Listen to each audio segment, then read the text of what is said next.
LaVerne, welcome aboard the Battleship New Jersey, and we're glad to have you with us today. Now, tell us, how did you get involved in the military in the first place? You were in the Army Air Corps?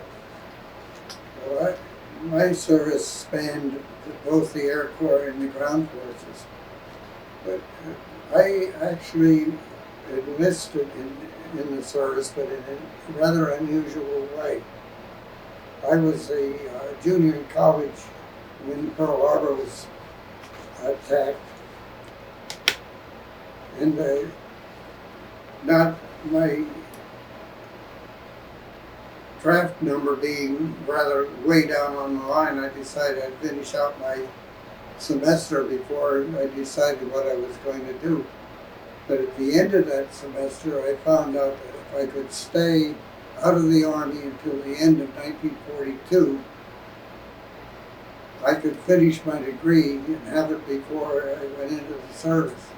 But it didn't seem possible because my number should have come up in the late fall, October, November of 1942. So I didn't think I was able to do it. But the college told me about the Enlisted Reserve program that the Army had, where they would allow an individual to join the Army and would guarantee them they would not be drafted for a period of approximately 6 months. So Which would give you time to what? Finish my college degree. Oh, get your degree. And then you could go in as an officer. No, just go into the service, and Okay. you would go in normally. And so, in July 30th, 42, I joined the Army, and I was not called up until March 1943. You might be interested why the Army might have wanted that Enlisted Reserve program. You've got to remember that at the outbreak of World War II in September 1939, we only had an army of about 175,000 men. The Navy was short on resources too, personnel. Right. And then suddenly on December 7th, they had the draft, which they anticipated getting an army of about 800,000 men somewhere in late 42, early 43. But suddenly the Japs attacked us, and they needed a big army. And the Army literally did not have places for these fellows to live. That was one of the reasons why the Air Force was told to take over the hotels in Miami Beach and in Atlantic City and use them as basic training centers, leaving the regular Army posts for the fellows that were assigned into the ground forces. And I think that's one of the reasons they had this. The Enlisted Reserve Corps was something the Army devised to try to get people that they would really like. There were men that had special skills like bulldozer drivers, truckmen, mechanics, and all like that, that might have businesses or have time after winding down their personal affairs. And by joining the Enlisted Reserve Corps, it gave them time to wind down their personal affairs before they had to report for duty. And it also gave the Army and the Navy time to build some of the quarters that they needed for training all those thousands of guys. Well, you've got to remember that they were getting the draftees, regular draftee numbers. They actually had to have some of the draftees lived in tents rather than regular barracks for a period of time. I think it's until somewhere late in 1942 before they started getting those fellows into barracks. In my case, I wasn't caught up in the 43 when they were better able to handle them. Okay, so where did you go first when you started serving your time? Well, we were ordered to report to Fort Dix, and it was there where you were really, your Army career was pretty well designed for you at that particular point. because you were sent out to the AirCorps or to the infantry tank corps as drafts of people to go out as were needed.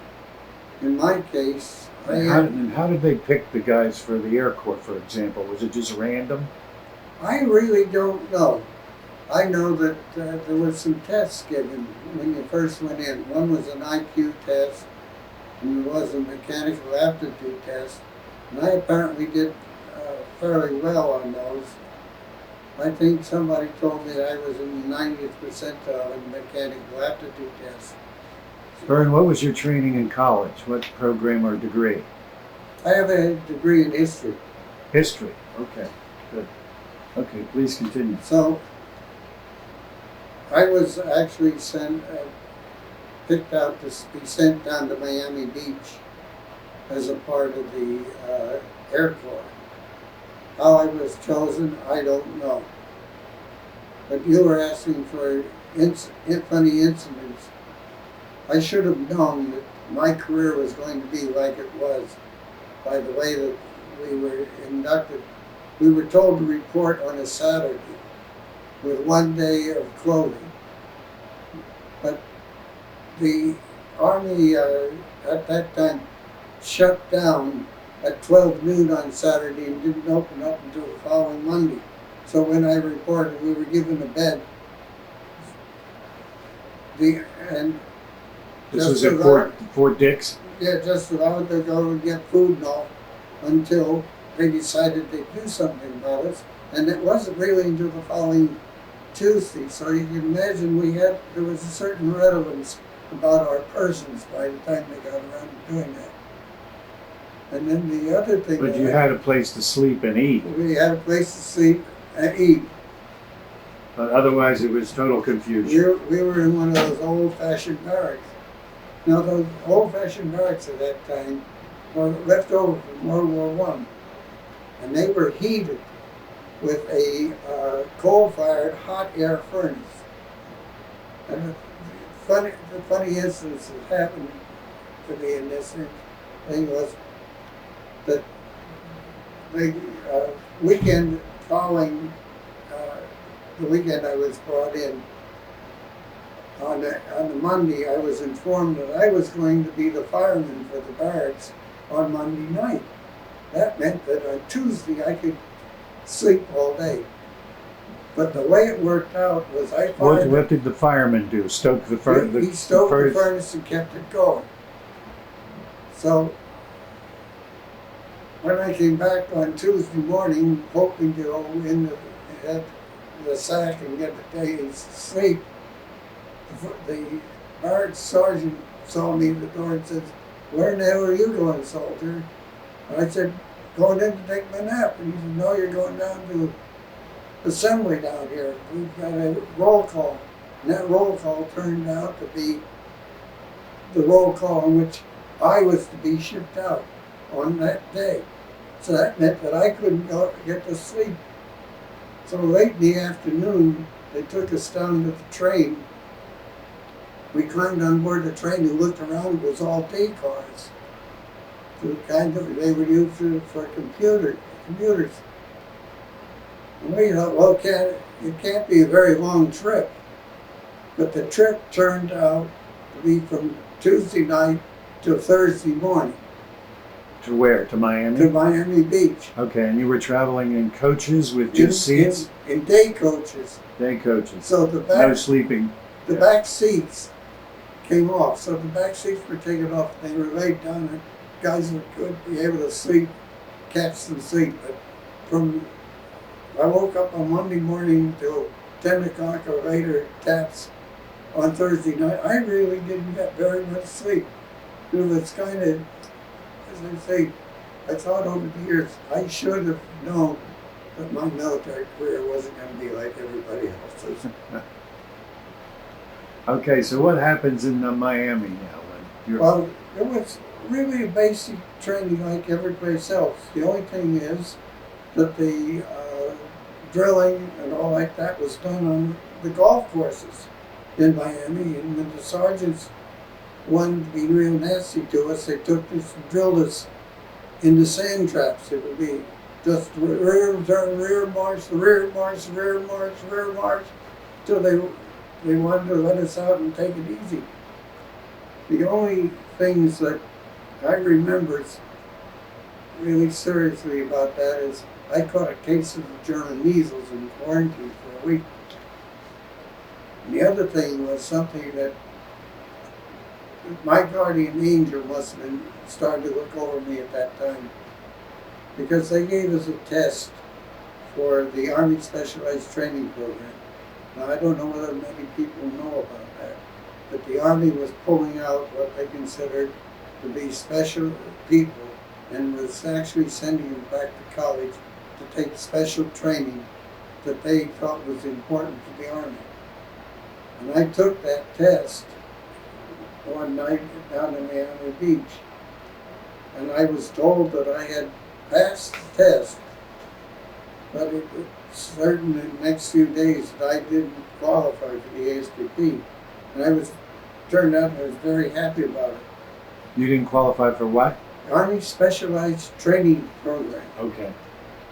I'm very happy that it never occurred, because the way it worked out is in late 1944, when the Army needed replacement, infantry replacements, that entire program was canceled.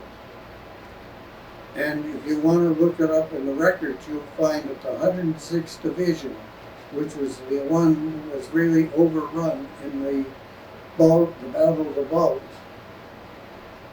a major part of a major number of troops that were in that division were Army Specialized Training Program students. They'd been pulled out and given infantry training, formed into that division and sent overseas. So you were lucky you didn't get into I that. was very lucky. Okay. But from there, I was sent up to Athens, Georgia, to a radio school. And I was given 13 weeks of radio training. Now, why I was ever chosen for that, I'm not interested in radio. I have no aptitude. I wanted to be into something where I could handle with guns. I have a certain kind of aptitude, and I've always been able to take guns apart and do things like that. But I was trained as a radio mechanic. So when they got done, I got to tell this story. There was one guy, it was one of my bunkmates. I don't know where he was from, but he had a unique thing. Every morning, he slept in the nude, and every morning, the first thing he put on was his hat. He'd get up, start naked, put the hat on, then put all the rest of his clothes. And we'd go out and do what we had to do. But from radio school, I was given a 5-day delay en route, and that delay en route lost my barracks bags. In those days, you had 2 bags. One bag you packed with the stuff that field stuff that you really didn't need. The other bag contained your everyday living stuff. That's the way you carried it.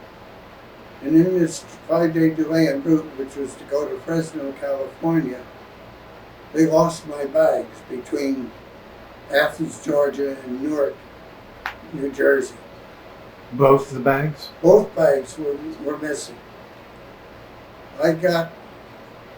Before I had to leave Dover for Fresno, California, I got the bag that contained the field equipment from all my regular uniforms were in the A bag, and that was still missing.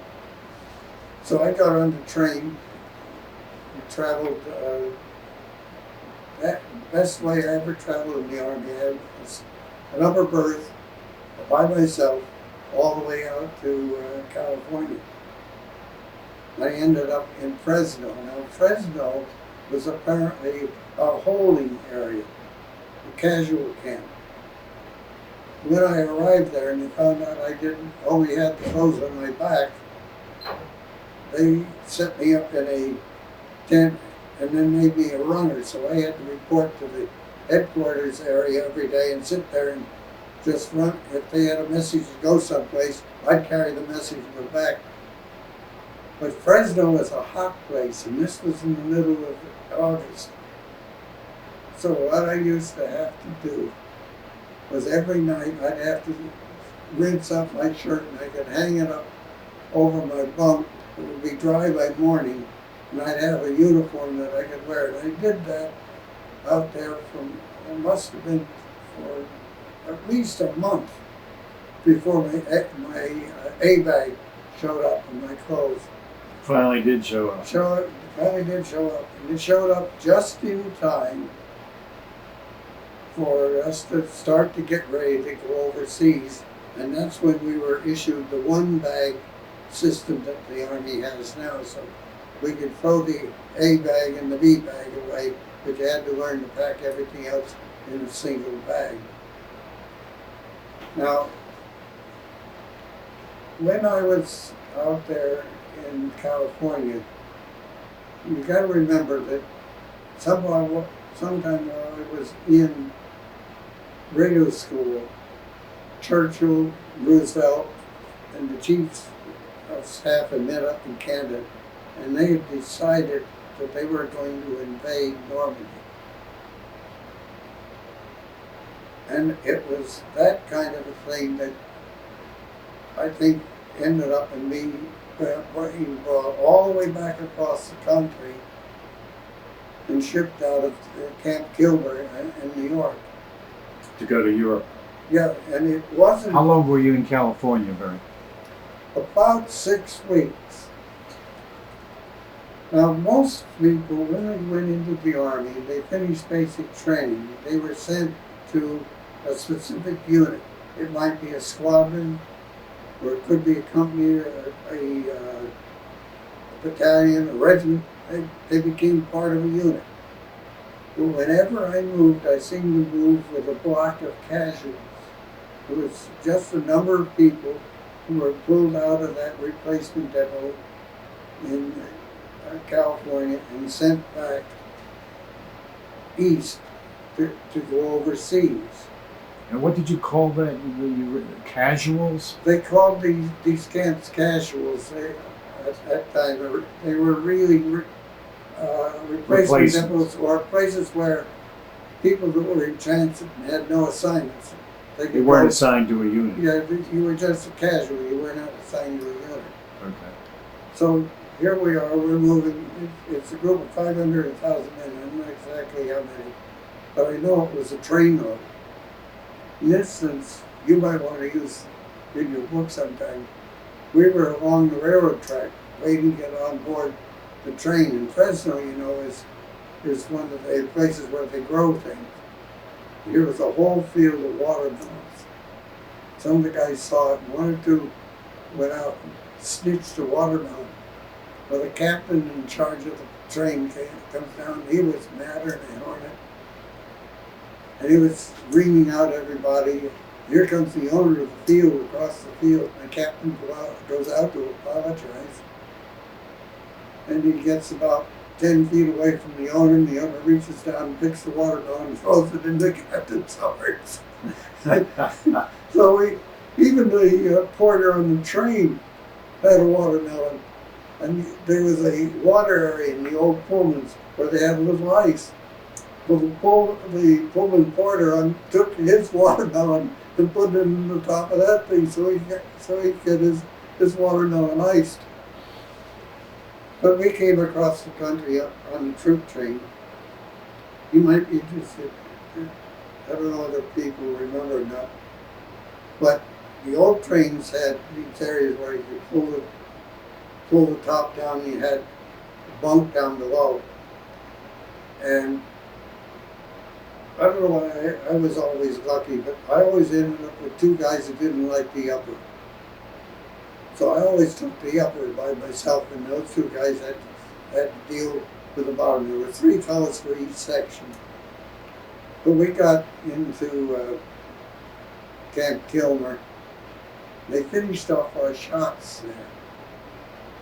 And you've heard the stories about these guys that could pass out with the shots. I was walking out the door where we were getting the shots, and somebody behind me yelled, "Look out!" And I turned around just in time enough to catch the guy behind me who was fainted. I had to lay him out and let him get up. Was he on his way in or on his way He out? was on his way out. He'd had a shot, but he passed out. So, but we were in Kilmer for maybe about, I think it was maybe 4 or 5 days. And the day before we left, they gave us a pass. Now, I lived at that time in Wharton, New Jersey, so I was able to go home and see my parents one last time before I went overseas. But when they came when we were moving, they brought the train in. And you know, they used to pencil a number on your helmet. We would climb on the thing, and we were taken down to the old Central Railroad of New Jersey terminal. People who know Liberty Park in New Jersey, they'll know that there's a museum in a brick building next to it. That's the old Central Railroad of New Jersey terminal. We were taken there. Where is that, near Jersey City or somewhere in that vicinity? I think it's in Bayonne. Bayonne, okay. But they brought a ferry boat in, and we took it up to a pier somewhere along 30th Street, something like that. And they dropped the gangway down to the ferry boat so that we could climb up on board the pier, and the transport ship was right alongside. They had the back end of the pier. It was interesting. They had the back end of the pier completely blacked off. There was a Red Cross donut shop, a donut brand there. The only time you ever got a Red Cross donut during the entire war. I got a donut and a hot cup of coffee. I was able to eat the donut, but the coffee was so hot that by the time I was told to go on board the ship, I had to eat the coffee on the thing. We went up on the back end of the ship. It was the USS Argentina. We were told that... Was it a cruise ship converted to troop transport? It was apparently... it was a ship that had been built in Italy, I think. I found that out since then. I have a picture of it at home. We were told to settle down on the fantail, the very back end of the ship, that we weren't going to have a bunk that night, but we'd have one the following night when the fellow that was down below would have to come up and change on the deck. So there was a little room in the back there that was filled with the K-Pock life preservers, which were to be issued the next day. I went in there and I fell asleep on the K-Pocks. We boarded sometime maybe around 5 o'clock in the afternoon. And I went in there and fell asleep maybe about 7 o'clock. The next morning, I woke up. I had missed the Statue of Liberty and sailing and everything else. We were at sea in the middle of a fog.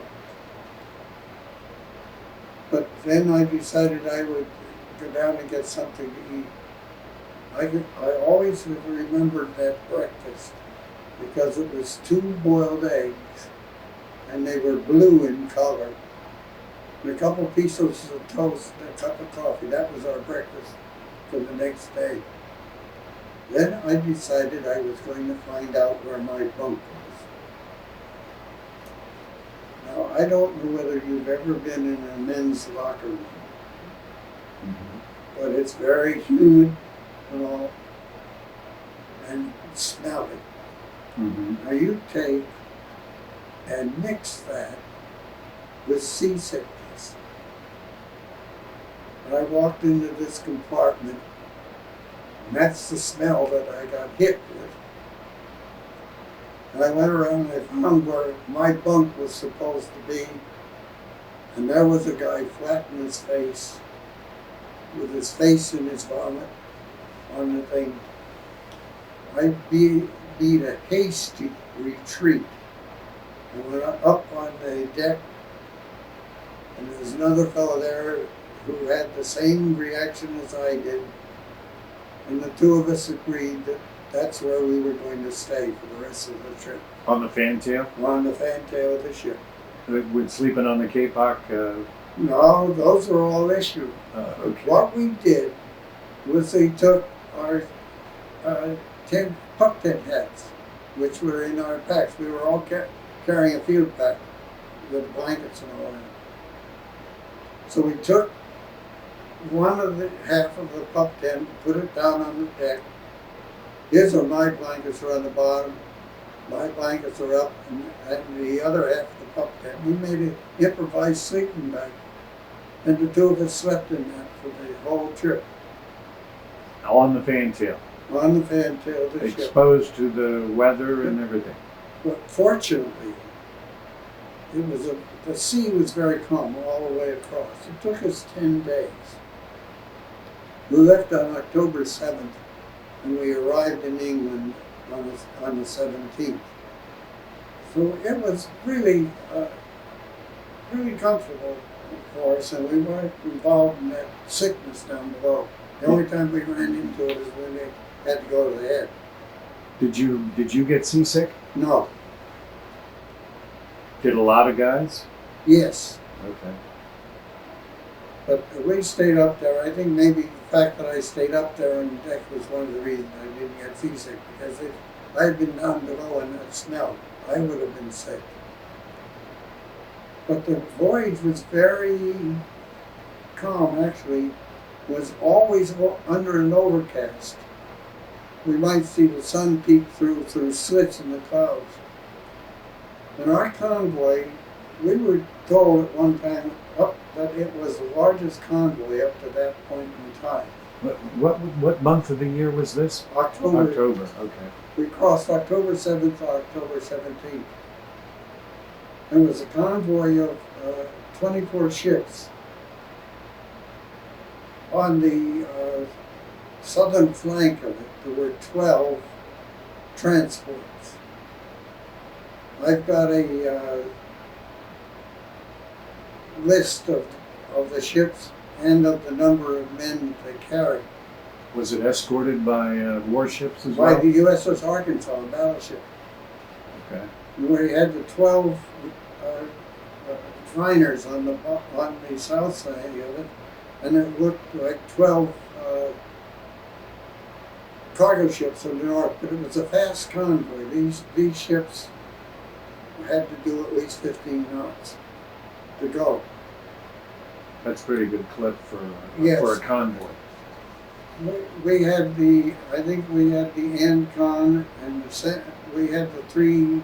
The Ancon? Really? The Ancon, and I had an uncle who was on the Ancon. I think the Grace line had the Santa ships. We had 3 of those. They were on the outer end of it. The Ancon was a communications and command ship, was it at that time? No, at that time, I'd say the Ancon may have been the Panama, its sister ship. Well, it was a cruise ship at one time. Then it was later converted to an amphibious but at that time, it was carrying crews. I found out that there were actually 65,000 men on that convoy.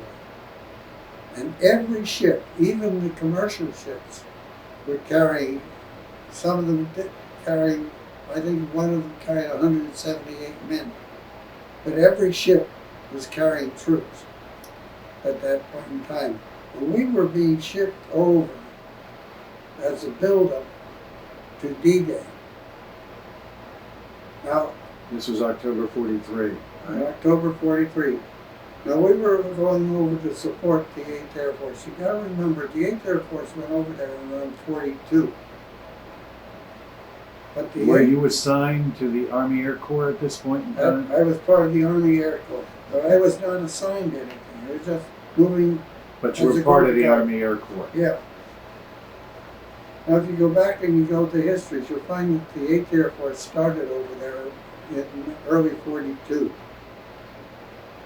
We were going over in 43, up to time in 43. And the very week that I was over there, the biggest air raid that the 8th Air Force could stage was only about 300 aircraft. And I've seen on the History Channel about this particular bombing raid. They sent out about 300 planes. They lost 60 of them over Germany. In one raid? In one raid over Germany. And when they got back to England, of the remaining planes that came back to England, around 50 of them were damaged. But I think they said there were 3 of those planes that had to be written off completely. But the 8th Air Force was taking a beating at that time. And I found out that we came off the ship in Liverpool. Now, it might be interesting for people to know that Liverpool, you see docks. You think of docks in the way that they are in New York, and most of the things where you have a dock that you pull the ship into. But in Liverpool, a cargo ship, went into a dock, and the docks in Liverpool were actually a lock. You had to get into the docks at high tide, and then close them off and keep the water up and let the Mersey run down. In instance, as we came in through, It was kind of like a dry dock then. But they might didn't pump say the a water dry out. Okay. But the big ships, our kind of ships, went to what they call Princess Landing Stage, which was a floating dock that would go up and down with the water. Now, when we were coming in, the convoy, we came in the area between Northern Ireland and Scotland and came down through the Irish Sea. We were going to Liverpool, but a lot of our ships went north. They went up into the Firth of, I think it was the Firth of Clyde to Greenock area, and some of them went into Northern Ireland. When we were going through the pass between Northern Ireland and Scotland, the convoy escorts had disappeared. They were using Londonderry as a place where they would go in. We sailed down through the Irish Sea. One thing you got a kick out of the first Spitfire I saw came down along the Irish Sea, and we were at the deck. He came down to our deck level. And when he passed us, he rose up just about high enough to do a slow roll. And as soon as he finished the slow roll, he set himself down the same deck and took off. We were looking and saying, those RAF pilots are nuts. But we went, it was that night that we got down near Liverpool. We couldn't go in. We had to anchor off of, I think it's a place called Scotland, not off of, there was some anchorage area off of Liverpool.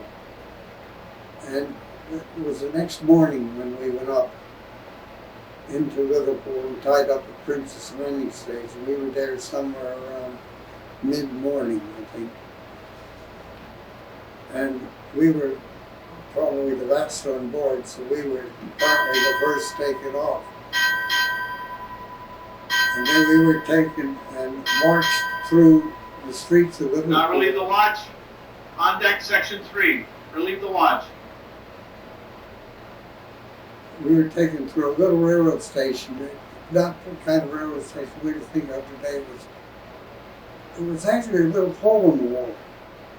And we went up through between these buildings, and there's the railroad station. We went in there, and there was a train waiting for us. And they took us out to a little town called Sankey.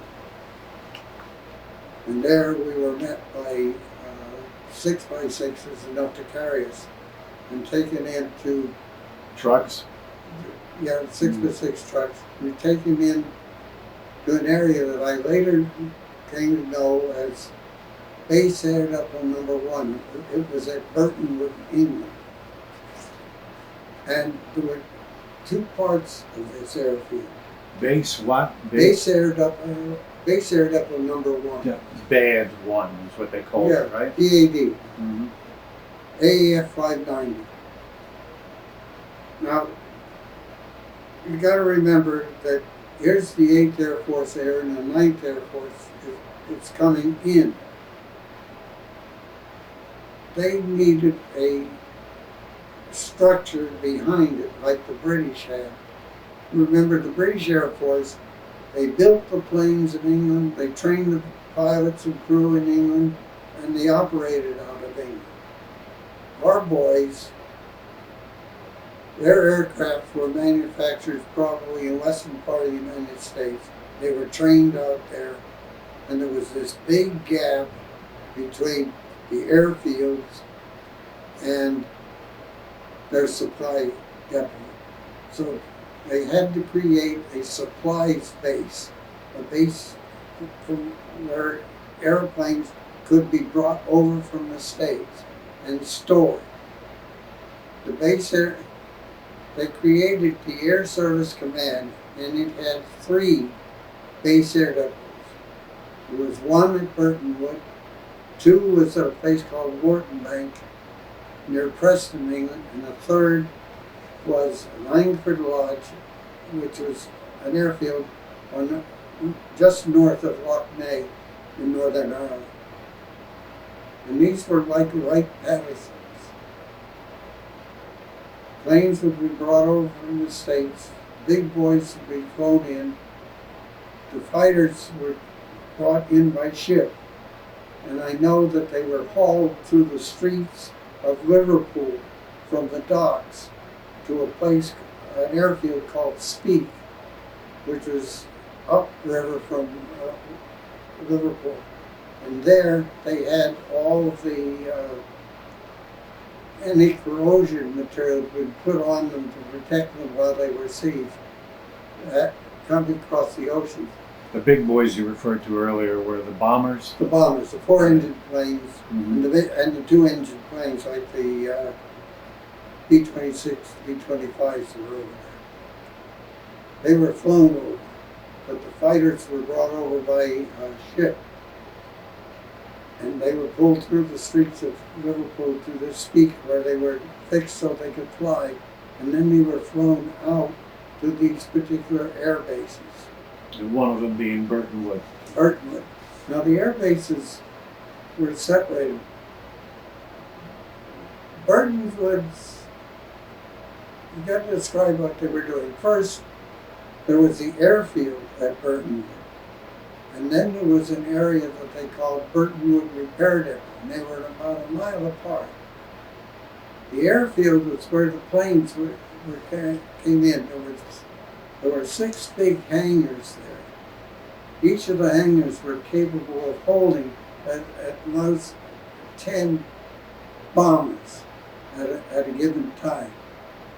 And the bombers were worked on there and prepared for combat duty. And then they were taken out and they were lined up on the airfield to wait to be called on as needed as replacements.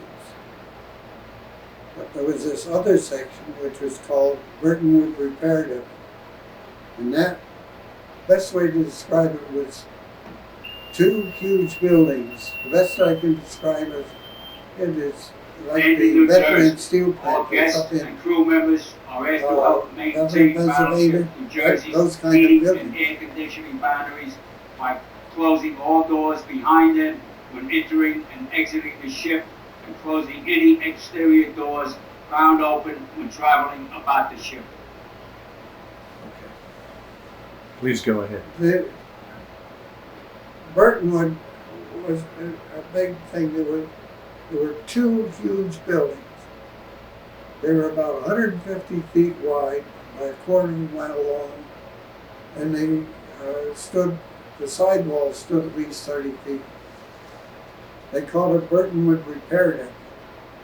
There were other small hangars at the end of these other 2s with mess halls, and it was the headquarters for the Air Service Command itself. And these other airfields were the same way. And the responsibilities were kind of divided.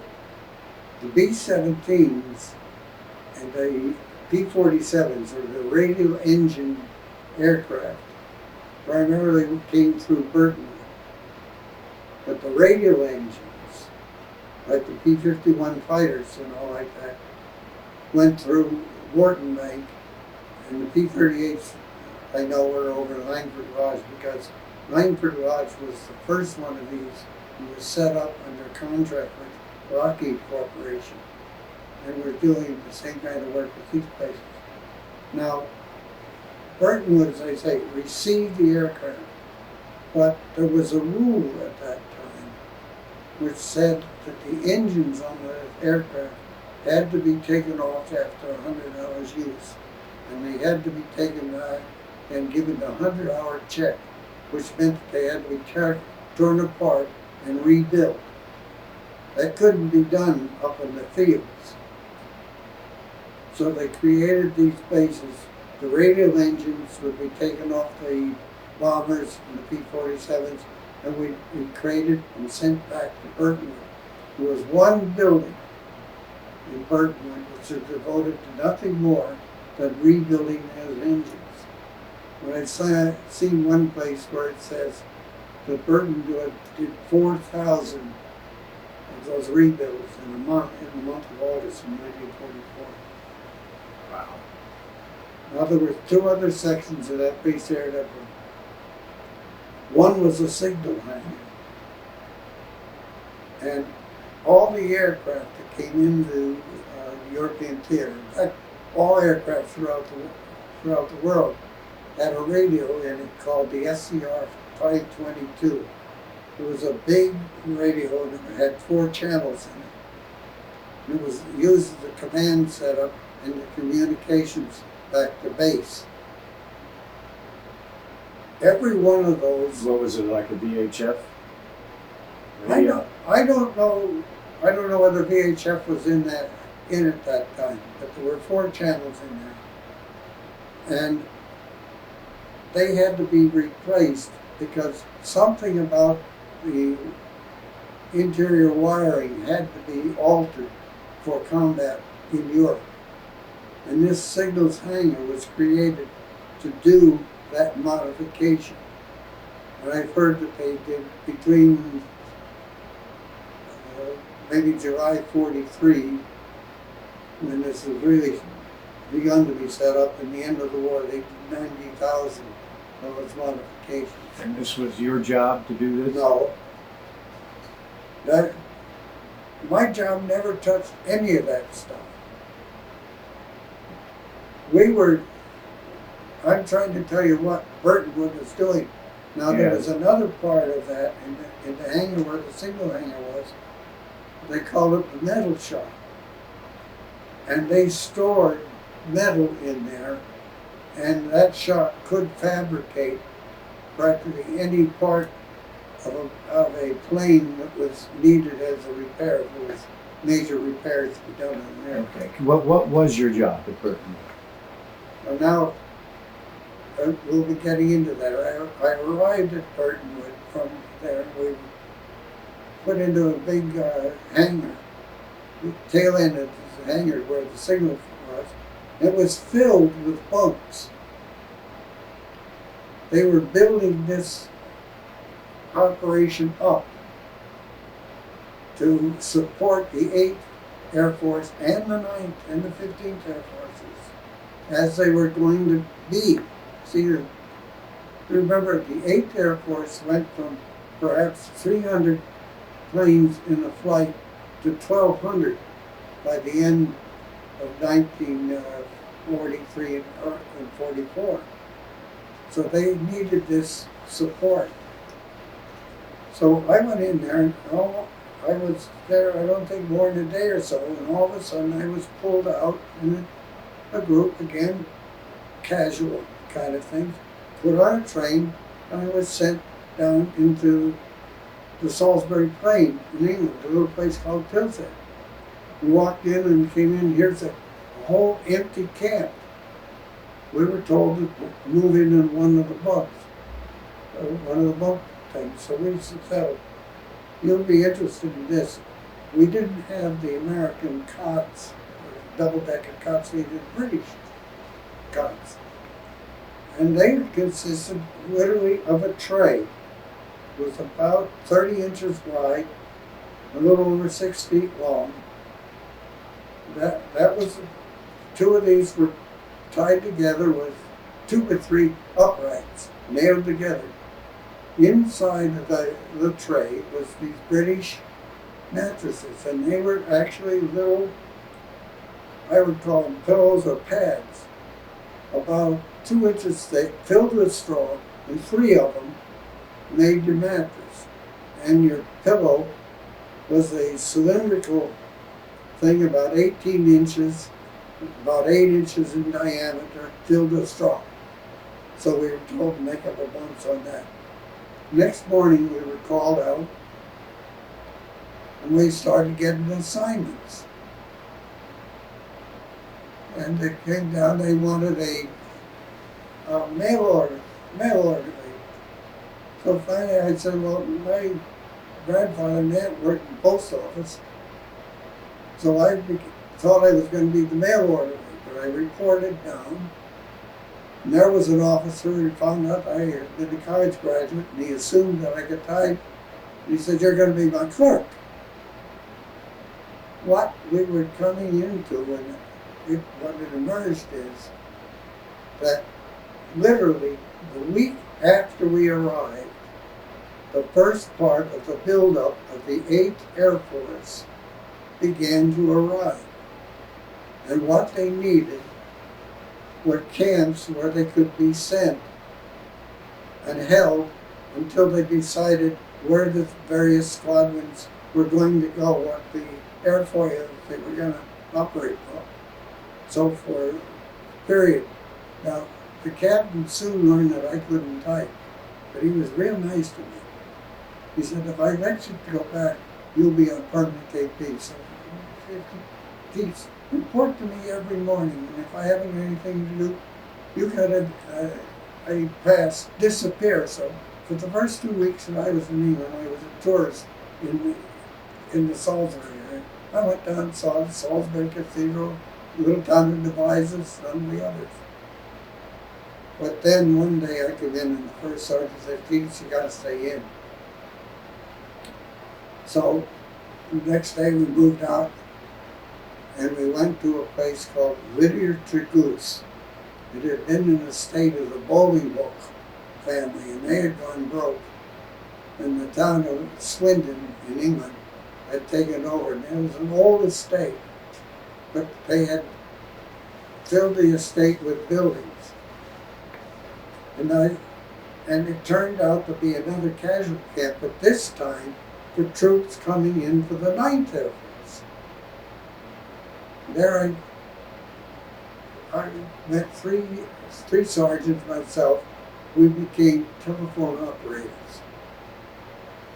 So we did this until sometime in the middle of December, when this buildup tapered off and could be handled back at the replacement depot that was directly connected with Burtonwood. So you were trained as a radio operator and you were operating a telephone. I was operating a Telephone switchboard, basically? Telephone switchboard, we did that.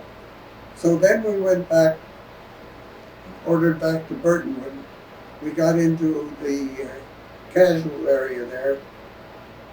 We were sitting there, and guys were coming in, going out. We sat there for a week or so. The 4 of us. Finally said, this doesn't seem right. So we went up to the orderly room, said, what's going on with us? And they looked us up. Who the hell are you? You're not even on our list. So, well, you better go down to headquarters and talk about this. So that's what we did. We poured in there, and the clerks in the orderly area there looked at us with blank expressions. Until finally, one of the fellows said, you guys were on TDY, that's temporary duty? We said, yeah. So now think of a big office, and there's a row of 5-drawer cabinets, about 14 or 15 of them in a row. This guy goes all the way down to the very last cabinet, gets down on his knees and looks at the bottom drawer, fumbles around for a while, and comes up with a manila envelope. And he brings it back up, tumbles out, and there's our 4 service records. So he says, okay, we'll take care of you. Next day we had an assignment, permanent KP. 3 sergeants are radar trained. And I'm a radar. And they assigned you all the permanent KP? Why? Permanent KP. Why? Were you being Lord punished? only knows. What?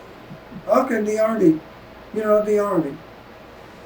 So we get down there, and we hadn't been paid since we'd gone overseas. And so we'd been paid at the first part of October.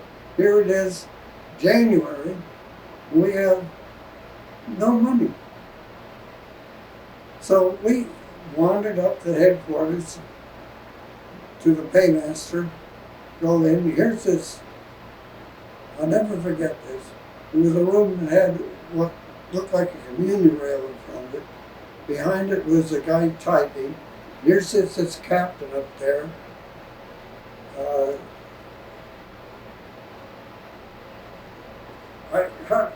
How to describe it? You sit there with the captain back, his blouse open, smoking a cigar, and feet up on his desk. So we explained to him what it was.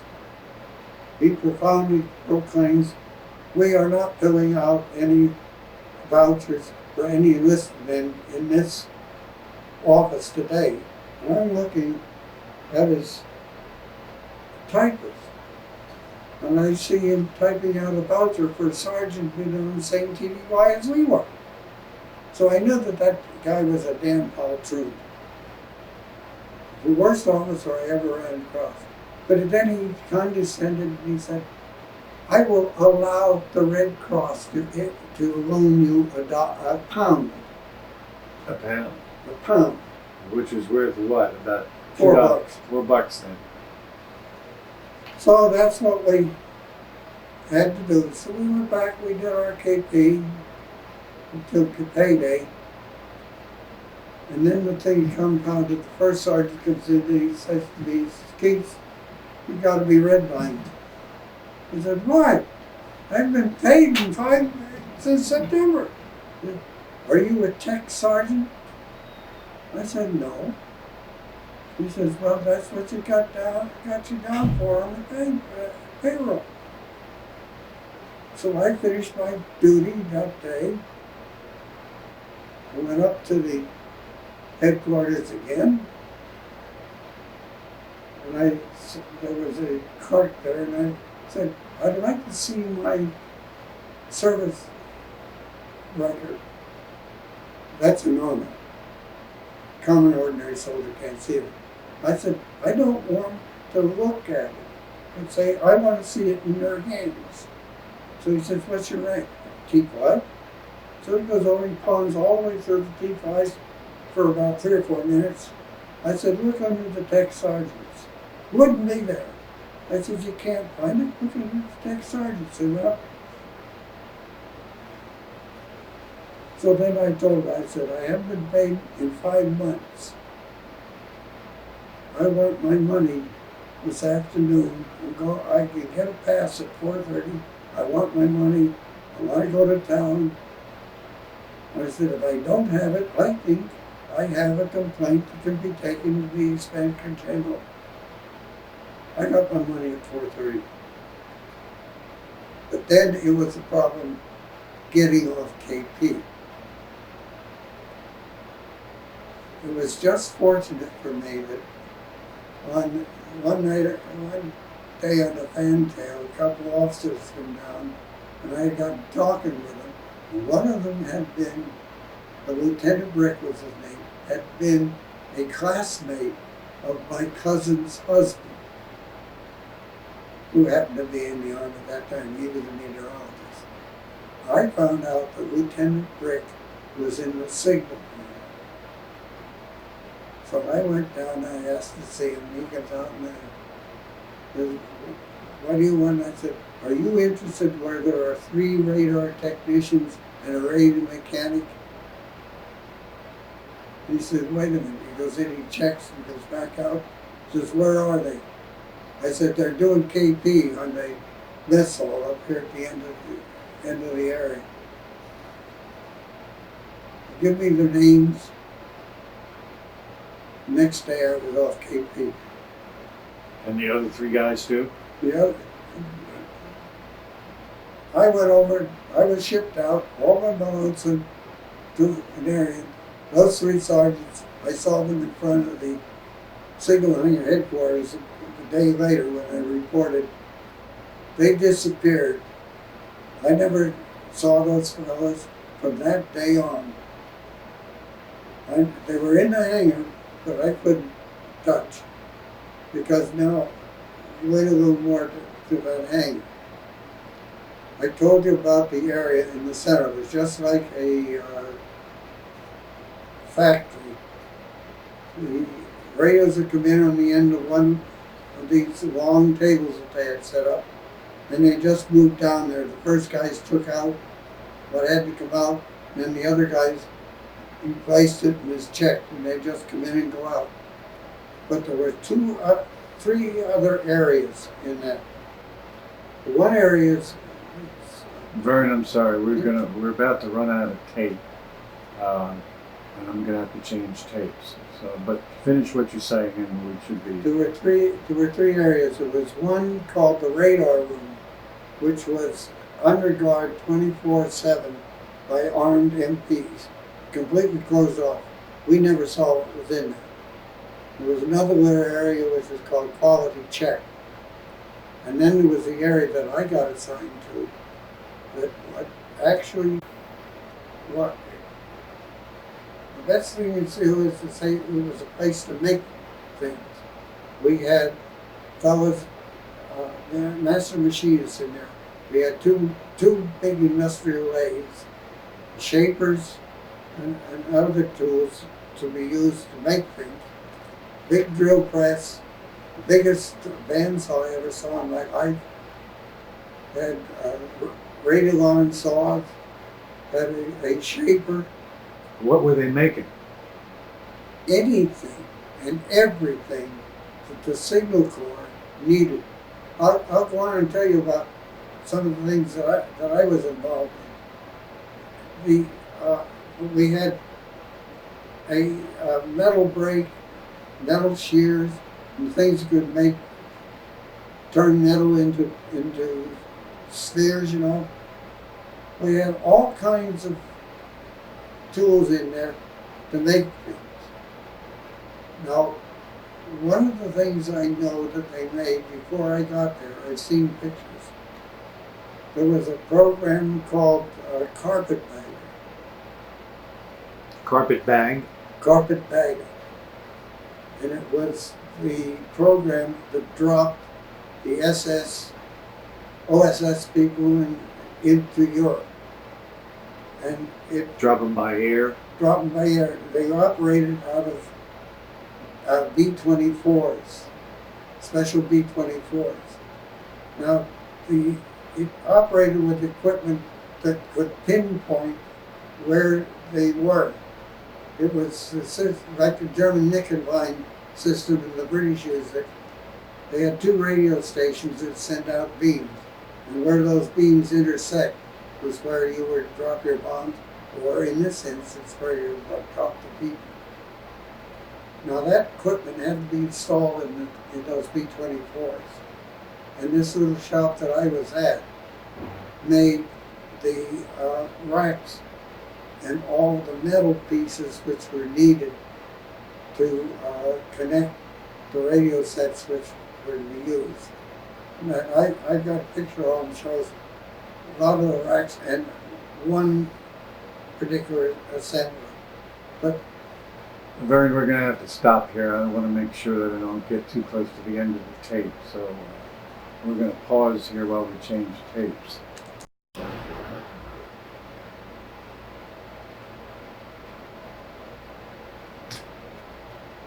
This is take number 2 of the interview of LaVerne Keats. The date is July the 20th, 2013. We're aboard the Battleship New Jersey in Camden, New Jersey. My name is Ronald Guttardi. I'm Assistant Director of the Oral History Program on the Battleship New Jersey. And as I said earlier, we're continuing the interview of LaVerne Keats. Okay, LaVerne, where were we? You were still... Well, I was talking about arriving at the signal hangar. It might be interesting for people to understand at this point in time. The operation of these base air depots was more like a civilian life than being part of the military. We worked at the areas where we were assigned. Now, the men that were out at the airfields, they may have been more closely associated, but basically we had a separate set of officers under which we worked, and another set in the area where we lived. We lived in sites. There were at least 5 or 6 different sites at this air base. There were 17,000 men at this air base at its peak. Dave Burgess, contact quarterdeck 7203. Dave Burgess 7203. We would get up in the morning in the barracks. We lived about, I think it was 10 men in the barracks. The barracks where I was at would be interesting. I was the only person for the signal hangar there. Most of the men were working on the engines. You might be interested in how these fellas got there. The Army had been training radio mechanics, but they were being assigned to the squadron. When they had to establish this base, they didn't have the technical people necessary in the Army to man this base. The way they got them was that Wright-Patterson, a lot of these places in the States have been doing the kind of work that Burton was intended to do, had been operating with civilian people, many of them working on draft deferments because they were working there. What they did with these fellows is saying, well, look, you're going to become superfluous. We won't need you once all these squadrons get overseas. So they said, now, if you go back to civilian life, you're subject to the draft. But we got an offer for you. If you will join the Army, you will be going overseas very quickly to a place you'll be doing exactly the same work as you're doing now. You will not be subject to ever being in combat, and you'll all be given ranks of sergeant or higher. That's how they got the technical people to run the top echelons of the base. Then they filled in the rest of the people that they needed with guys like me who were just coming from any place in the States. We called them feather merchants because they never really had military training. They were called in, and within 3 months they were overseas. What was your rank? Technician, 5th grade. I got that because I went through radio school. But now, to get back to what I would be doing, I got into this little shop. And truthfully, I think I got into the signal hangar because they found the 3 radar technicians that they needed. But I got transferred in there and I was put in this little shop. And I told you about one thing that this shop had done. Now, there are a couple of things that I got involved in that might be of interest. They had a thing called the droop snoop. The what? The droop snoop. It was a P-38 where they had taken the front end that contained all the guns and all. They had taken that section off and they had rebuilt it so it would contain a navigator bombardier. and they had taken the radios and rigged them up so that this fighter squadron could, when it was going over, and this navigator bombardier up the front said drop the bombs, all the bombs would salvo. The reason for this was that there were places in Germany where it was so heavily defended that they really didn't dare send the big boys in. They were shot to pieces, and the fighter planes would swarm all over them, anything to stop people from bombing us. But by sending this fighter squadron over, the Germans would ignore it. All of a sudden it would turn into a high-altitude precision bombing attack because of its troops moving in front of it. And it got to the point where when the Germans saw a fighter bomber group coming over with a P-38 in front of it, they'd send the fighters up because they had to defend it. The minute they got the fighters up, that's what the Air Force wanted, was the German fighters. So they'd salvo the bombs and they'd go after the fighters. So it was a method of hitting the target and also getting in. And baiting them too. Baiting them. Well, one day a fellow came into the sewer shop and he gave me a diagram and said, I want a little seat made. It's about that, maybe 18 inches long, and about 10 inches wide, and about 8 inches or so high. And I said, I want a table, about 30 inches in size, with racks on it, with holes in it this time. So I made it. Next day, same guy comes in. Did you do the machining, or you did the drawings and the machinist did the work? We were simply using angle iron and plywood. So I could handle the saw and I could handle the thing. Next guy, the guy comes in, he's just a little bit different in the dimensions. I looked at it and said, what is this thing? He says, oh, that's the dripstick. What I did was I made the seat and the navigation table for the experimental model when they were first idea. Then the other one that we got that was very, very interesting is on June 3rd, 44. Our lieutenant colonel in charge of the hangar comes into our little shop, all important and all, raises his hand, you gotta stop everything you're doing. This has got the most important, highest priority in the European theater. You've got to do this thing. It has to be delivered in southern England tomorrow night. That would be in June 4th, morning of evening June 4th. Has to be delivered in southern England by midnight tomorrow night. And it turns out my part of the job with the other fellow, the sergeant was the woodworker in there, was to cut out 36 pieces of plywood, about 24 or 30 inches square. As soon as this colonel outside, he had a major and they had a covey of high-ranking sergeants outside. And as soon as we cut one board free, the other fellows in the shop grabbed it and they drilled holes in it to specifications.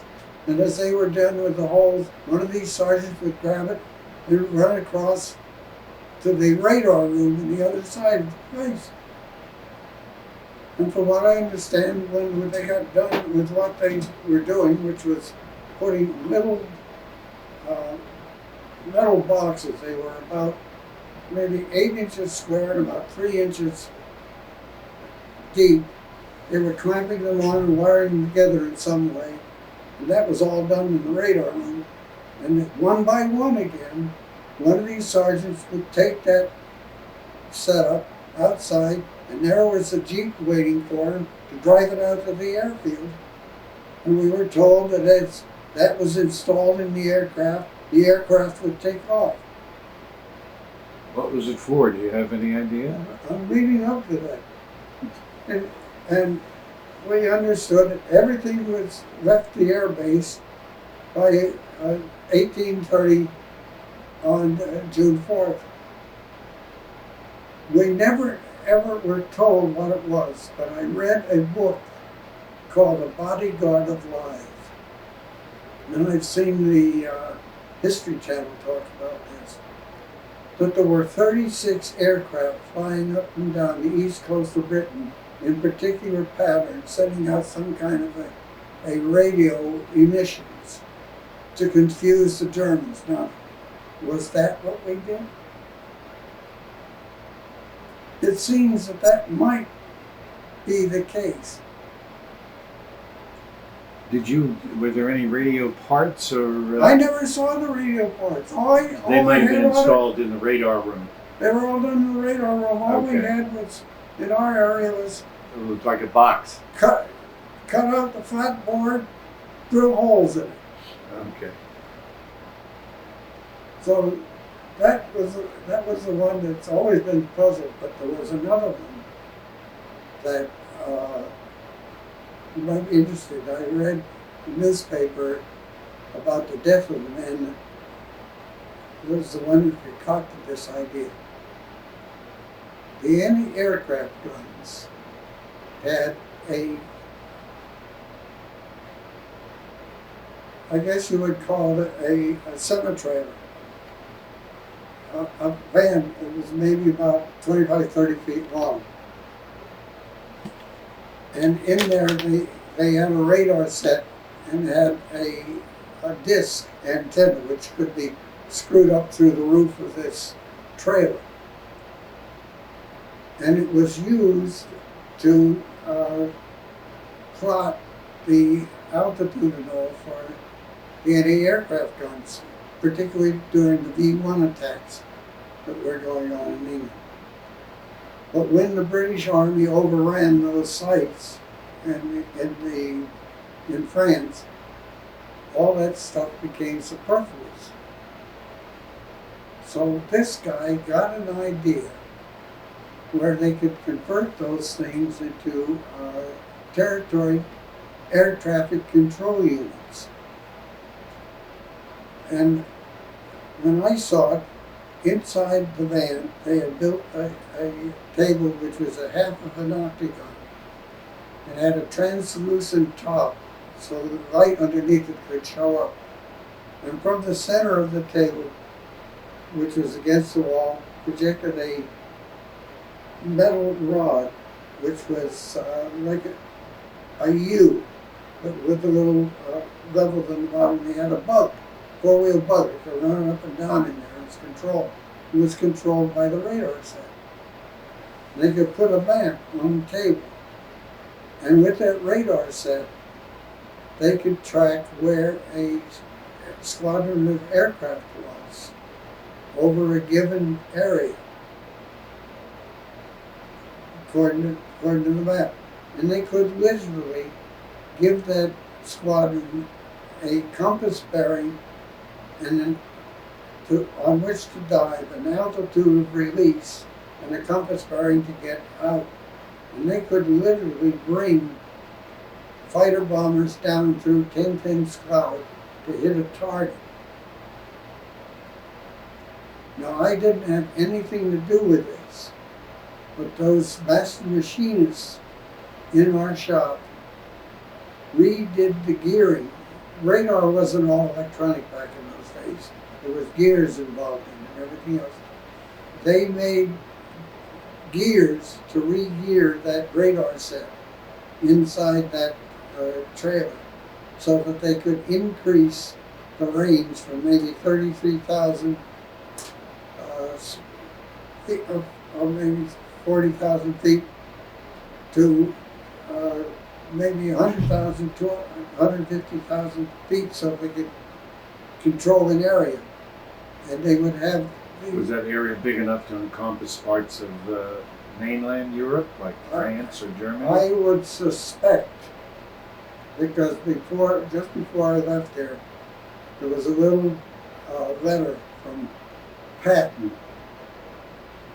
commenting on commending this outfit for having given him that equipment.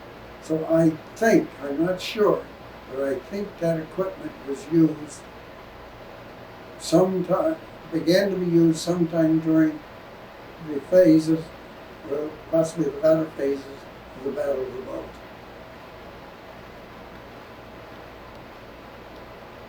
Go ahead.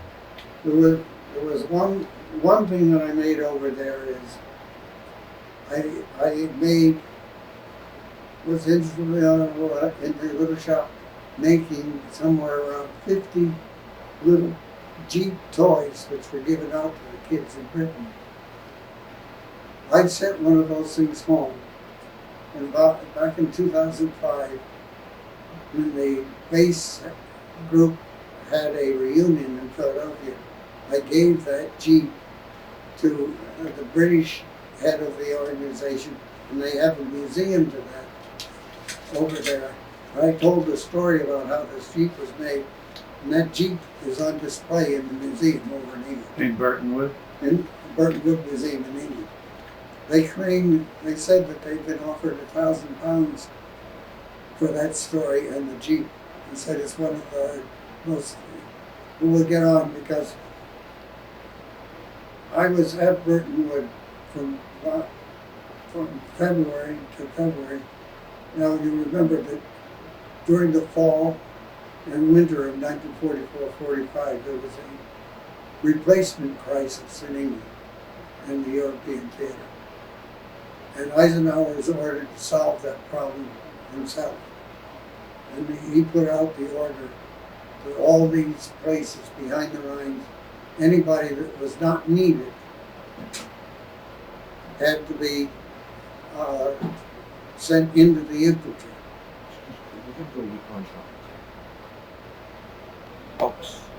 Hold on. I met a very interesting English family. The father had been a canard engineer before he'd gone ashore. And in the family, the son was a Britisher, about 4 years older than I was, but he wasn't in the service. I happened to find out because of my work in Burton, I found out that he was part of the British radiation laboratories. He was one of the men who was developing the radar during the war. I've kept the friendship. His two children are my godchildren at the present time. But now, go on. I left Burtonwood in the infantry drafts of early 1945. I left it February 45. I went to southern England, where for 6 weeks I was given rather rudimentary infantry training. And somewhere around the 1st of April, we were taken across the channel into Le Havre. And then from Le Havre, we were taken by train up to Namur, Belgium. Again, I was moving as a group, not assigned to anything. At Namur, Belgium, we were split in two. One half of the group went to a place called Rheinberg, and the group that I was with went to a place called Remagen, well-known Remagen, where the 7th Armored had crossed the Rhine in early March. We got there about April 17th. We were taken from the Remagen station to an open field and told to pitch camp, which we did. It was the next morning we began to get an idea what we were there for. For about 9 o'clock in the morning, a convoy started to arrive. I think the convoy must have been somewhere in the neighborhood of 70, 75 trucks of various sizes, both American and German vehicles. And they were loaded with German prisoners. When we had come down from Remagen station, south of Remagen, along the line, was an open area, flat area. When we had marched across it, we had noticed on the one side of the road that there had been some form of a barbed wire enclosure. There was one or two men wandering around inside it. it was the next morning when these men came and were beginning to be fed into that enclosure, we discovered that we were going to be the permanent party for a prisoner of war camp. It was called the 6951st Prisoner of War Temporary Enclosure. You notice it was temporary. In the next 4 days, there was convoys almost every hour on the hour, the same size as the first, and they would simply drop the German prisoners off, and they would shuffle them inside. While in those first 4 days, while they were arriving, the engineers had built a similar compound on the other side of the road that we had walked in, and that was large enough to handle the gang, and it ended up that we had somewhere around 200,000 to 219,000 Germans. So basically in an open field. It had been a truck for them, and the feet of the Germans pretty well turned it into a quagmire within There were no minutes. barracks or buildings of any There were kind? no barracks, no buildings. We had nothing. When the fellows got off the trucks, they were just shuffled in. It was an interesting thing. I was up there one night, and one day when they were coming off, what we were doing was we were handling them a K ration.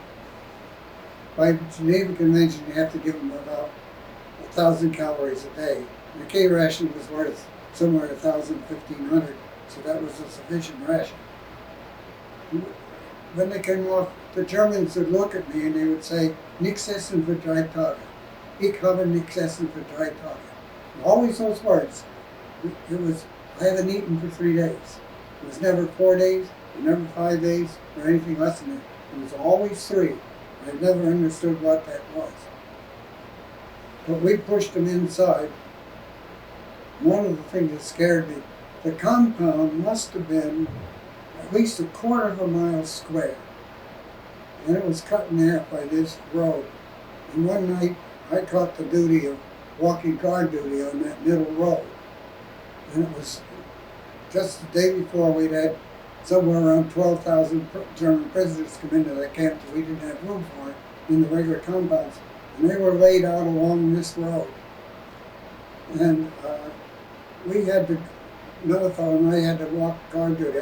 We would walk from the one gateway to the center meet and walk back. The interesting thing was, we didn't have a bolt in our rifle. They wouldn't let you carry ammunition? We didn't have ammunition, period. You were out. We were never issued it. Oh, okay. And you've got to understand that these compounds were being created ad hoc, as you might say. They said they found they had 357,000 prisoners because the Army Group G had surrendered in their pocket. I think we got half of it. To your knowledge, did anybody have ammunition for their weapons in that, who was guarding that camp? Not in the group. There were some guys that did. When we were originally there was an engineering outfit that built the compound. There were BARs on the 4 corners. As far as I know, that was the only guns that were there. In the early days, they had tanks equipped with arc lights, the old Grants. They had the arc lights built in the side where the gun was. And they parked 4 of these tanks on the 4 corners and shoot that arc down along the side so they could see whether any prisoners were going out from underneath them. My eventual job at that camp was to be a warden in one of the 3 compounds that were inside. And I happened to be the T5, and the rest of the guys were in private, so I ended up kind of being the sergeant, and I had some of the jobs. And my job was to oversee the distribution of food as it came in. When it first came in, it was a matter of seeing to it there were enough K rations for 90,000 men went into this section that I was overseeing. And then we switched to the C rations. Finally, they came up with the 10 and 1 rations, which is 1 ration for could handle 10 men. but in the compound, one ration was for 100, because it had to be split among 100. That splitting was done by the German non-commissioned officers inside. They organized themselves into groups of 10 people, and that's the way it was broken down. So you gave the food to the they would and send they distributed it among their troops. a delegation from each 100 would come out, and they would carry the 100th session in, and then inside one of the field levels would break it down into 10s, and then somebody in charge of the 10 would break it down to the individuals. There's one thing I noticed, that I've been in Boy Scouts for most of my life. One thing I noticed, that the Germans concocted cooking pots out there. And they would dig a hole down alongside there. They dug foxholes in there for protection. They'd dig a hole down along the side and dig in here. And they could take and just split with a knife pieces of wood that they could lay their hands on, put it inside there, and a few pieces of wood in this hole. They put the can up above on the top. That would be enough to warm their food. We did get some clothing come in, which we distributed to the men again, through the thumb labels. You might be interested to know that we had 15,000 Hitler Jugend in that camp. Hitler Youth? Hitler Youth, yes. And they had been called up, they were Boy Scout age, basically. Mm-hmm. And they had been called up to service the anti-aircraft guns in the rear pocket. And they were in this camp. They were just swept up. Anybody in uniform who was in the Ruhr Valley was swept up and swept into these camps. So they were like what, 13 or 14 years old? 13, 14, up to the 18-year-olds. Mm-hmm. But they had been brought in to service and work on the anti-aircraft batteries. We had a lot of displaced persons. We had practically people from every nation in Europe. We had 5,000 Russian soldiers. They had a very peculiar purplish uniform that looked as if it had been put in a washer and the colors had run. The sad thing was, according to the end of the war, we had to return those people to Russia. They were very reluctant to go. Why? I'm pretty certain that they knew that they weren't going to live. We actually Did you think they were deserters, maybe? No, they were Russian prisoners of war. They might have. Might they have deserted their troops, and that's Well, why they didn't want I to go back. think the Russians considered that might be the case, because they didn't want to go. We literally had to put them on board the train at the point of the bayonet. They really didn't want to go. Now, we were, in the first days, we were camped in pup tents. And then they found a building to be a manufacturer. They let us sleep there for a couple of nights. By you mean your troops or the prisoners? The American troops. Okay.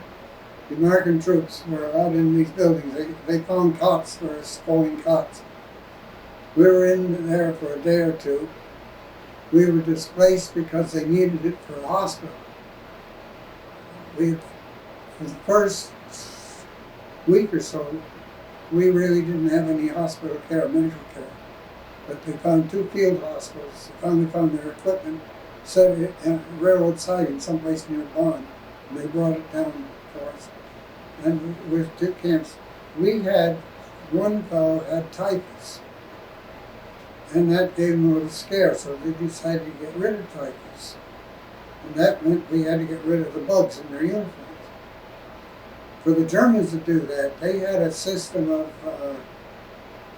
steam trucks where they come in, the Germans would have to put their uniforms in what was like a steam kettle. It would be steam for a time and would kill the bugs.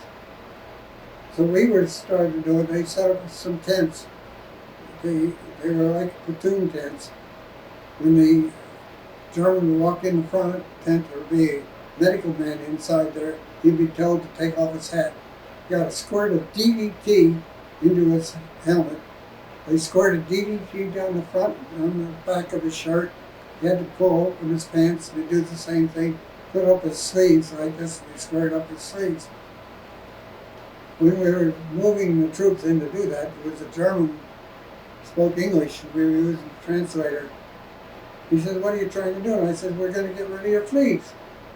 He laughed because they use this steam thing. He wasn't around for that.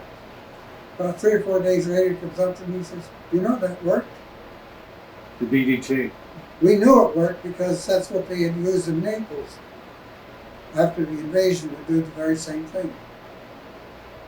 So we did that. That was one of the big things we did. Eventually, they brought in field hospitals. We had huge ward tents. They set them up.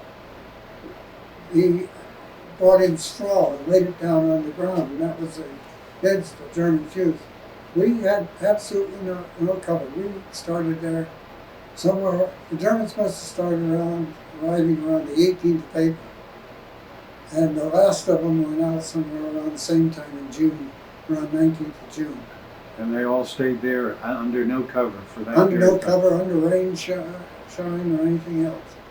And this was what, April, May, something like that? It was middle of April, May to the middle of June. Okay. Now we had 250 women who were also there, and they had to live separate As prisoners? as prisoner of war, German women soldiers. There was about 250 of them in a little side camp. There's been a book by a professor up in Toronto that talks about how the Americans had allowed 1.5 million Germans to die in this prisoner thing. That fellow's all wet because the most bodies that I ever saw leave our compound in a single day was about 9. And most of them were illness. There were some who tried to escape. I remember one redhead German boy who lived not more than 2 miles from the camp, tried to get out, kept trying to get out. And this one day he went back in the compound light, turned around, and I think he thought he was Jesse Owens or an angel or something, because he just turned and started running and went right through the gate. Nobody had stopped him. They tried to tackle him. Finally, one of us just picked up a rifle and picked him up. It's a shame, but that's the way it was. Now, as I say, we lived first in the tents, then we went into this factory. They finally took us across the Rhine and put us in the schoolhouse for a while. And then they commandeered rooms in some of the homes in the little town of Kripp, which is the one south of Remagen, about 3 miles. And we were living in that. And first of all, we were living pretty much in K rations and C rations until they were able to eventually, in a schoolhouse in the town, they had set up a kitchen. One of the things that I've always remembered, a friend of mine was walking along the back. The Aar River comes down and joins the Rhine, just south of Kripp, and it had a delta. And that had been a truck run area. We were walking down along this delta. I looked down and there were some green shrubs, little red things sticking out from underneath it. I wondered what they were. I bent down and I picked up a strawberry as big as the palm of my hand. Really? And I took the topple off it and did pressed in my mouth. Just fell apart. It was so ripe. So the fellow and I sat down and we ate strawberries for about 15 to 20 minutes. We told the cooks that we had strawberry shortcake as dessert for about the next 2 or 3 weeks.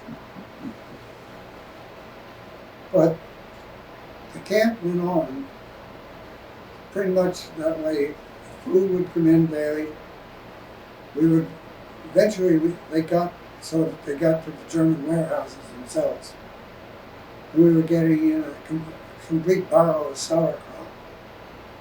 and the cans of cheese product, like we have Velveeta today and all, and other condiments, that would be broken down according to 100 people inside, and there would be 90 piles, and there would be detachments of each of the hundreds would come out, pick up the food, and take it in. That's how it started to work.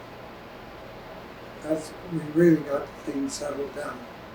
It must have taken at least a week and a half to 2 weeks. I have the daily reports of copies of them home. In the first 3 days, all the daily reports were written in pencil. And about the third day, they started to be written on a typewriter and signed. And it's interesting to read through them to see how many people were supposed to be in there. They had teams coming in and going after specific prisoners that they might have and like that. So they found some war criminals in the camp. Did you have some German officers in the camp? I think there was one section at first, but primarily most of the men that we had were German non-comers.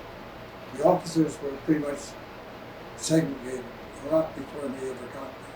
But sometimes they took in. There was one compound area. The interesting fact was that the officers in charge of the base made sure that that compound was staffed by Jewish members of the armed forces.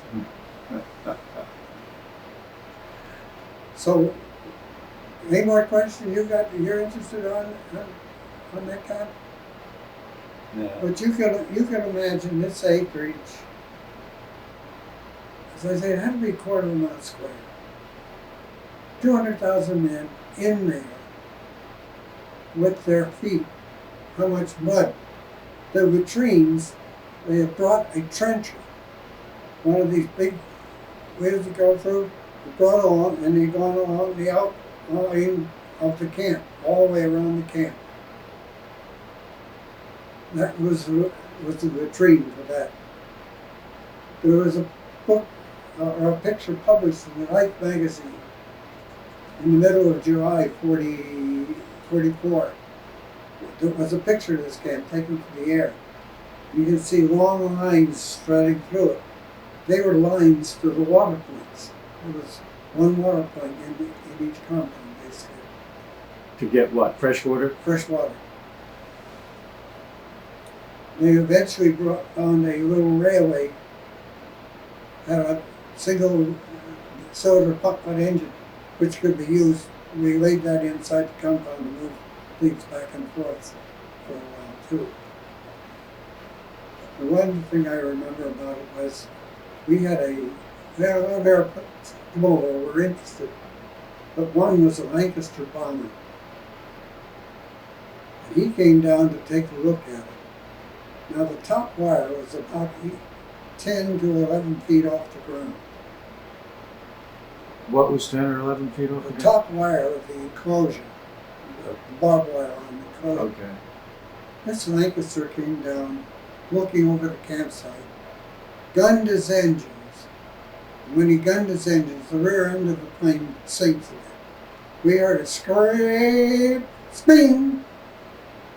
He took the top 2 strands of wire off with his tail wheel. That's how close he was to the ground. These RAF pilots are crazy. Oh, it was an RAF plane. It was a Lancaster Bomber. Okay. We had others that zoomed us. One of the flights over us had to have taken the picture of it that was published. Okay, so how did you finish up your duty in the prisoner camp then? What happened?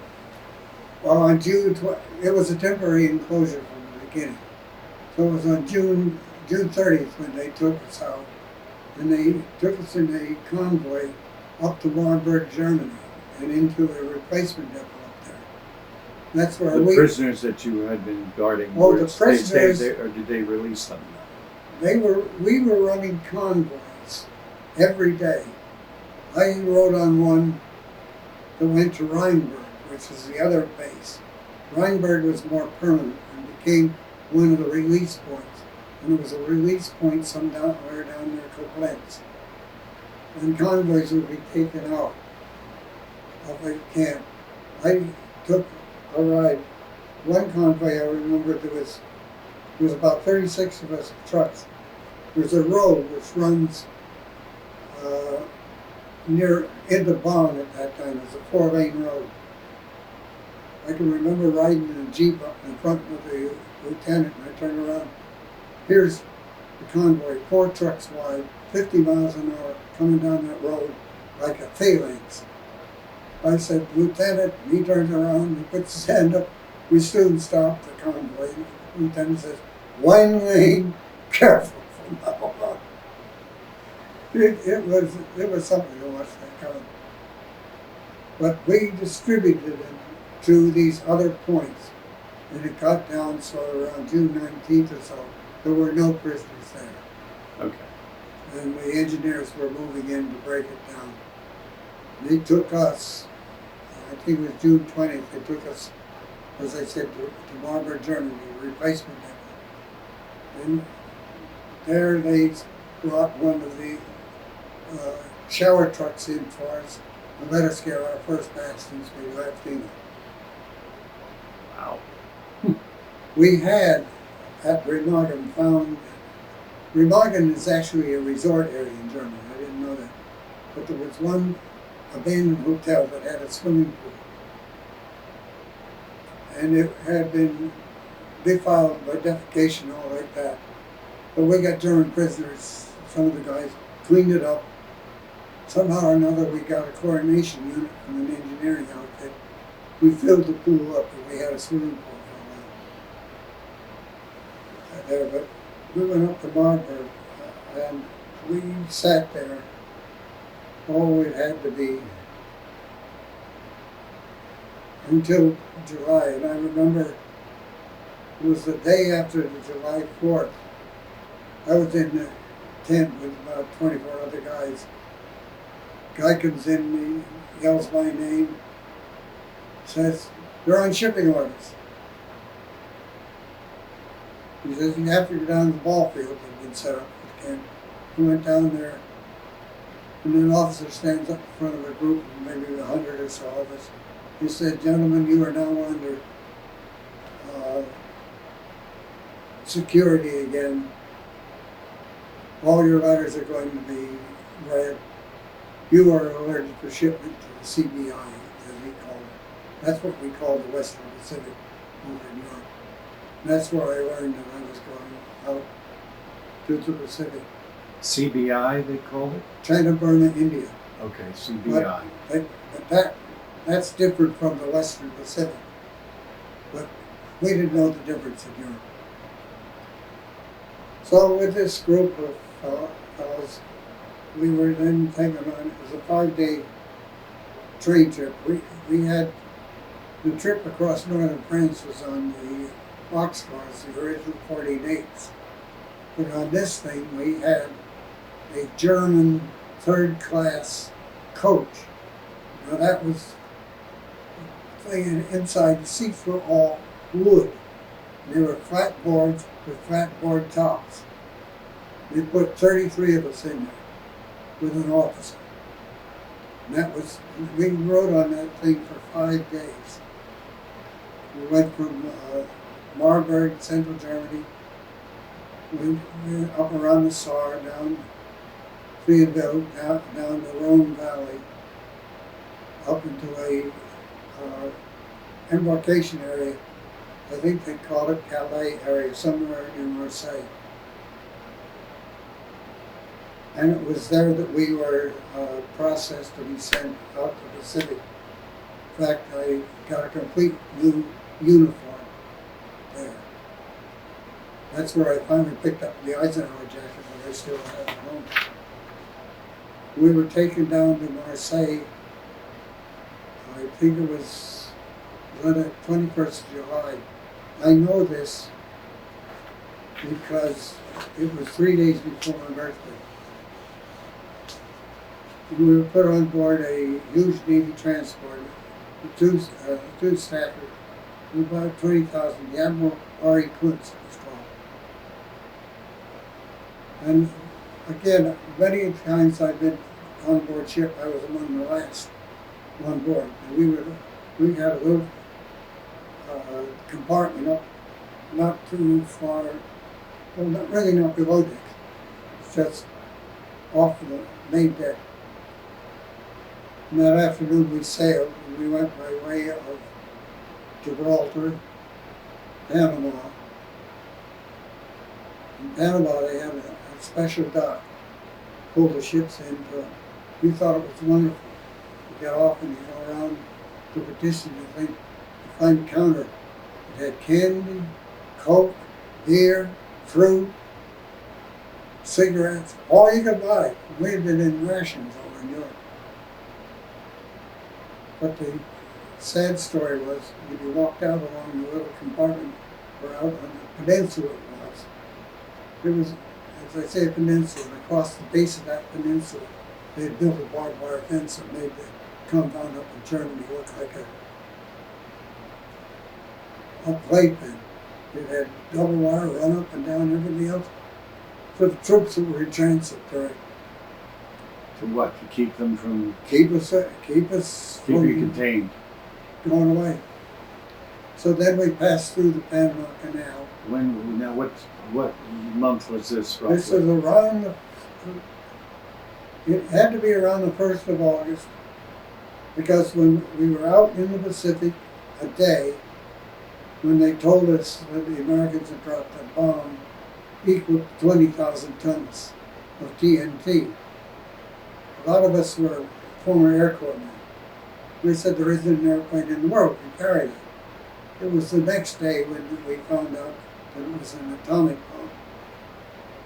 We went on and we pulled in somewhere around, must have been 10th or 11th of August into Pearl Harbor. And we were in the mouth of Pearl Harbor on the night the Japanese announced that they would surrender. Do you think you were headed for the preparations for the invasion of Yes. Japan? I'll tell you what I think in a minute. But we were there. We've got about 13 minutes on this. Okay. From there, we were taken down and we talked. We went on to Guam, where we left off some of them, Tinian. We went down to a place called Ulithi. And if you look at the track where the thing was, you'll see markings. That's a Ulithi was one of the main port bases. It was a coral atoll, Yeah. about 11 miles in diameter, with 3 or 4 islands. One was Montauk, It was where R&R's place. R&R.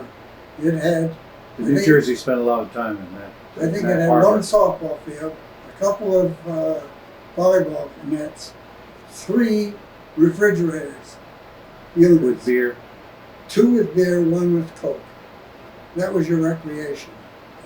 I The spent guys, one- the sailors used to get 2 hours of R&R and 2 beers there. That was it. Yeah. Well, that one trip ashore was enough. I stayed on board the ship. And then we got our orders after 2 weeks down there. We were there when the surrender took place. September 2nd. Yeah, and it was later in September. They took us up to Okinawa. And that's where we pulled into Okinawa and thought we were getting off the next day. Sailors come down and said, no, you're going to sea. That's when I went to sea and rode out the first of my typhoons on Okinawa on board that ship. Now, you got to believe it.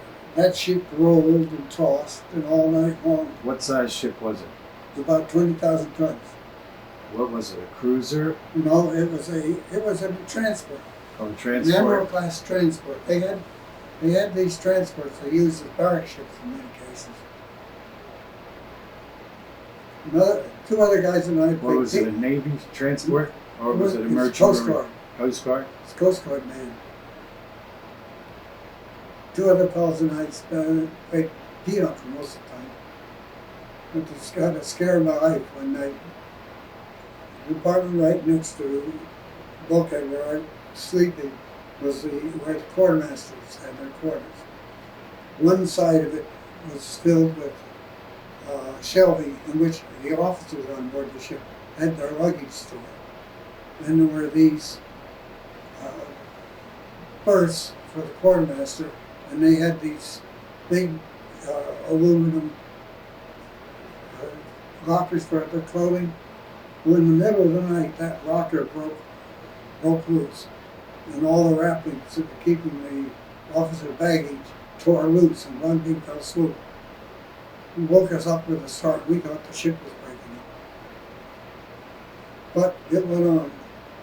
You know, How long were you in the typhoon? How many days? we were there at least 3 days at sea. When they let us up for the first time, it was one of these motherships, 600-foot mothership, out in front of us. And believe it or not, I saw a ship sitting on the top of 2 waves. The props were out, the bow was out. I could see sun underneath the keel in the center of the ship. That's how big the waves were. And in the compartment where we were at, they had come along with walls and dogged down the doors because it was capable. The water could come over the forecastle into the well deck and slam against the bulkhead. Well, the waves came over the forecastle and slammed against those doors, and they leaked. The water came through the doors. That's how. I mean, it was very bad. So we came back in the harbor, and then Harbor where? we were on the eastern side of the island, in what would be called Naha Bay, but we were north of Naha itself. I think Is this still near Okinawa? it's on Okinawa. Okay. I think the landings were made on Brown Beach, and I think where we landed, they had built a concrete slide so you could go into it. The LCT brought us in, left us off there, and the trucks took us to the replacement depot. And I was there for maybe 5 days. And just one morning, a fellow comes in and looks for me, all by myself, just like Germany. And told me I was in Shipman, from down to AirCorps. I went down, waited the whole day, nobody came to pick me up. So I had to go down the next day. The next day, there were 8 other guys going to the same outfit. And I never understood until figured out recently. Because I got up to the battalion headquarters, and when the sergeant major came out, he called me by name and told me to stay aboard the truck. The rest of you guys get off. Again, and with Singman. And finally we ended up in Charlie Company, the 52nd MP Battalion. Get up there, the first sergeant yells, Keats. And I said, here. So he yells out, hey, Batson, here's your replacement. Batson was the radio man. We were on the eastern side of the island, and they divided the island of Okinawa in half and said everything above this level was to be civilians, no GIs, except authorized. They put a Marine Power Battalion on the west side, Army Battalion on the east side, and our job was to police it and keep the GIs out. And we had platoons scattered as much as 15, 20 miles apart, all the way up the coast. The only way that we could carry on any conversation, communications between units was by radio. So when I got to Okinawa, I became a radio man. Finally. Finally. How many years after you had your training? 2 years? 2 years. 2 years. So I got there, and it was funny. We were on a truck waiting to get off. When you go into an area, you're always interested in what it's like. So we said, what's it like out here? And the fellows on the ground said, well, it isn't too bad, it isn't too bad. How long have you been out of the States? So we were all brand clean, new stuff. One of our fellows looked at him and said, well, how long have you been out? Oh, we've been here 9 months. Hell, we were in Europe twice that long. There was big deflation among the guys. And when it came turn to come home, I was there somewhere around the 1st of October or so, until the end of November. And every single one of those guys were on that truck with me came home before the rest of the fellows. I left Okinawa on the anniversary of D-Day. I left it on December 8th, Eastern Time, December 7th, Pearl Harbor time. About 9:30 in the morning, I started home. Took 21 days. I got into Tacoma, Washington, 2 o'clock in the morning. Took us 9 until the 29th to get off into Fort Lewis. And it took us until the 4th of January to get a train. And I finally got out on January 12th. Where did you get released from? Fort Dix. Fort Dix. The very place that I was inducted. I was released, I remember, at 12 noon on a Saturday, because they always blew the air raid siren at Fort Dix at 12 noon. And as I walked through the back door of the place where they handed out our discharge papers, as I walked through the door, the air raid siren went off. I went in Trenton, got the train, met my mother and dad up in Newark at the bottom of the same stairs that I had walked up to when I had said goodbye to him. It was 27 months before that. Okay, well that's quite a story, Vern. It is. It's different. It sure is. You really got around in World War II. Okay, we're going to wrap up now. We're almost at the end of this You got tape. the other guy. Yeah, we're almost at the end of this tape. Vern, again, I want to thank you for coming to the Battleship today and agreeing to be interviewed.